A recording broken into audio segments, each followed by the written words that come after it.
Good morning. I hope કે તમે બધા મજામાં આવશો. તો ફેમિલી સ્વાગત છે એક નવા વ્લોગમાં. તો ફેમિલી આજે છે ઉત્તરાયણ, તો મતલબ કે મકર સંક્રાંતિ. તો બસ આજે મકર સંક્રાંતિ છે અને પતંગને બહુ મિસ કરું છું. દેશમાં એવું મિસ કરું છું, ગામમાં મતલબ કે મજા આવે. ત્યાં બધા પતંગ ઉડાડતા હોય આજના દિવસે અને ફૂલ એન્જોય કરતા હોય, ચીકી ખાતા હોય, બટેટા ભૂંગળા ખાતા હોય. અને આપણે ગુજરાતીની તો આદત જ છે ખાઈ પીને જલસા કરવાની. તો બસ ચલો ઠીક છે, આપણે આપણા કામના ટાઈમે બરાબર છે, એ પણ મજા આવતી ફેમિલી એ દિવસોમાં. અને બસ ફેમિલી તો અત્યારે જાઉં છું દુકાને. સવારના વાગ્યા છે 7:45. ફટાફટથી જાઓ દુકાને, કેમ કે મોડું થઈ ગયું છે. રોજનું છે ફેમિલી આ બધું. ચલો જાઓ દુકાને ફટાફટથી. તો ફેમિલી દુકાને આવી ગયો ને દુકાનનું બધું કામ થઈ ગયું છે. જેમ કે ફાફડા બનાવવાના તો એ બની ગયા છે, સંભારોની બધું બની ગયું છે. તો બધું કામ કમ્પ્લીટ થઈ ગયું છે અને જસ્ટ બેઠો તો મને થયું લાવો તમને કહી દઉં. તો અત્યારે ઘરે આવી ગયો છું. પહેલાં તો માતાજીના દર્શન રોજની જેમ જય ચામુંડામાં. અને અમારા દીકાએ ખાઈ લીધું રીશવા? એ બબુડી ફેમિલી રીશવાનો મૂડ આજકાલ ઓફ રહે ને એનું કારણ છે. એને છે ને અત્યારે જમીન બોલા માસીને ઘરે ખેલવા જવું હોય, પણ એમાં એવું છે કે માસી એના કામમાં હોય તો આપણે ના પાડીએ, એટલે એને ન ગમે. ચાલો ફેમિલી આજે જમવાનું જો મારું મસ્ત મજાનું ફેવરિટ શાક છે રીંગણાનું, અને પછી રોટલા. ફેમિલી રીંગણાનું શાક અને રોટલા, આહા મજા આવી જાય. ચાલો ફેમિલી હવે જમી લઈએ.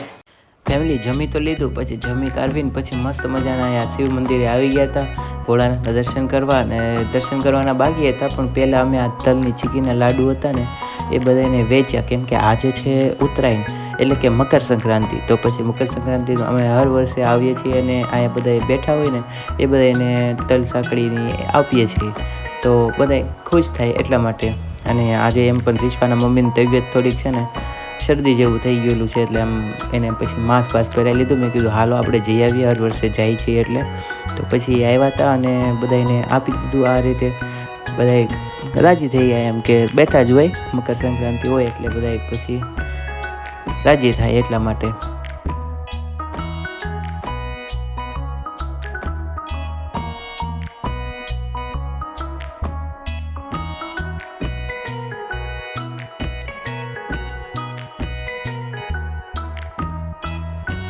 બસ તો પછી આવી ગયા ભોળાનાથના મંદિરે દર્શન કરવા. દર્શન કર્યા હનુમાન દાદાના, રાધે કૃષ્ણ ભગવાનના, માતાજીના દર્શન કર્યા. અને બસ અને હનુમાન દાદાના દર્શન કર્યા, શનિદેવના દર્શન કર્યા. હનુમાનજીનું મંદિર જો ફેમિલી મસ્ત છે, અને અહીંયા બાજુમાં માતાજી છે. બસ પછી માતાજીના દર્શન કરી લીધા. અને પછી અહીંયા હનુમાન દાદા છે કે માતાજી ખ્યાલ નથી, પણ દર્શન કરી લીધા. અને ફેમિલી આયા છે શનિદેવના દર્શન કરીને પછી અમે પાછા નીકળી ગયા ઘર તરફ. તો ફેમિલી અત્યારે દુકાને આવી ગયો. બપોરે વિડીયો આવીને પછી કાંઈ શૂટ નહોતો કર્યો, અને તમને બતાવું મેં આજે શું બનાવ્યું છે. જો ફેમિલી આજે પૂરી બનાવી છે, પછી આ તીખી સેવ બનાવી છે, આ કચોરી બનાવી છે, પછી આ મસાલાવાળી પાપડી છે, અને આ વાળી સાદી પાપડી છે એ બનાવી છે બે. પછી આવી રીતે ફેમિલી આ ચિપ્સ બનાવી હતી, આજે સવારમાં ચિપ્સ બનાવી હતી. અને પછી આ ભાવનગરી ગાંઠિયા બનાવી. તો બસ ફેમિલી આજે એટલું જ બનાવ્યું હતું, અને બસ બીજું કાંઈ તો છે નહીં. તો ચલો હમણાં પછી દુકાન વધાવીને ઘરે જાઓ. અને ફેમિલી પછી ઘરે પહોંચીને જમવાનું જો આ રીતનું હતું બધું કંઈક. અને પછી મસ્ત મજાનું જમી લીધું, અને બસ પછી જમવાની તો મજા જ પડી ગઈ આજે ફેમિલી, કેમ કે ઉત્તરાયણ હતો એટલે કંઈક નવું જમ્યું હતું, મજા આવી ગઈ. તો ફેમિલી આજ માટે બસ આટલું જ છે. અને તમને એક નાનકડો સુવિચાર સંભળાવી દઉં કે જીવન તો બહુ જ સુંદર છે, જીવન તો બહુ જ સુંદર છે, બસ એને જોવાનો નજરિયો સારો હોવો જોઈએ.